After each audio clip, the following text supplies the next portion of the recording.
menunjukkan jam geraknya lebih lambat dibandingkan jarum panjang. Itu yang pendek kalian kira tidak? Iya.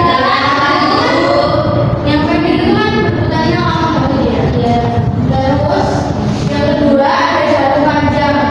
Bagian jam analog yang menunjukkan menit gerakannya lebih cepat dari jarum pendek.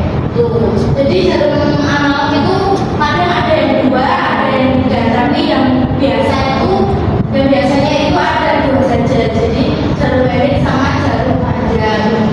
Kalau ini jarum sendiri yang bergeraknya paling cepat itu dia menunjukkan detik. Nah ini ada contoh jamnya. Jarum panjangnya ada di angka berapa anak? 12. Jarum pendeknya ada di angka 7. Berarti enggak? 7.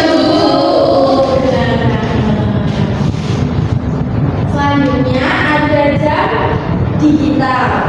Mbak Laura, kita mau Jam digital biasanya memiliki dua bagian utama.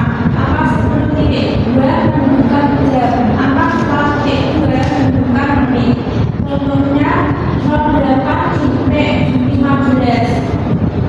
Jadi 08 itu jam 15 menit.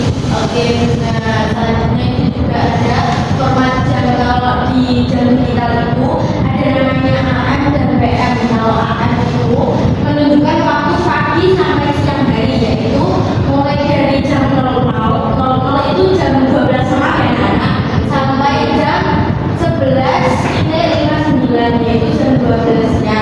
Terus ada juga PM. PM itu menunjukkan waktu siang hari sampai malam hari.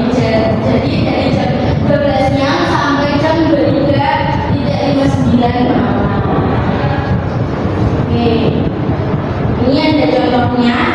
Yang pertama itu ada 04.15 berarti jam 4 lebih 15. Terus ada jam 12 lebih 45 dan juga ada jam 2 lebih 15. Gimana? Lebih mudah yang digital atau yang analog?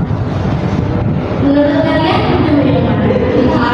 Digital saja langsung angka ya? Iya. Oke, itu tadi sedikit materi dari Ibu. Sekarang Ibu akan membagikan RKPD. Ini ada 2 RKPD. Nanti Ibu akan ya cara mengerjakannya. Ya Bu.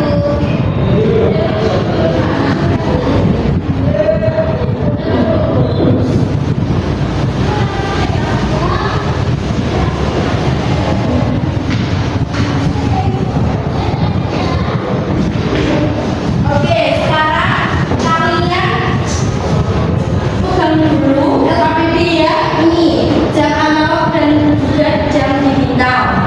Nah, di situ kalian hubungkan antara jam analog dan juga jam digital. Jamnya mana yang sama ya. Jadi dihubungkan